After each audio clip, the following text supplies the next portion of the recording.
সুখ কেউ কাউকে দিতে পারে না। আপনার যদি পজিটিভ মেন্টালিটি থাকে এবং সবকিছুই যদি আপনি পজিটিভ চিন্তা করতে পারেন, তাহলে আপনি এমনিতেই সুখী হবেন এবং নিজেকে সুখী ফিল করতে পারবেন। কেন বলছি? কারণ আপনার মাইন্ডেই যদি নেগেটিভ থাকে, তাহলে পজিটিভ কোনো চিন্তাধারাই আপনার চোখে পড়বে না।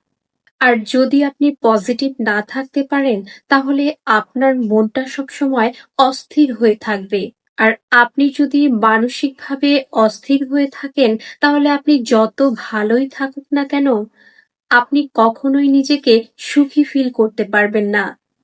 প্রথমেই নিজের মন মানসিকতা পরিবর্তন করে পজিটিভ চিন্তাধারা করার চেষ্টা করুন।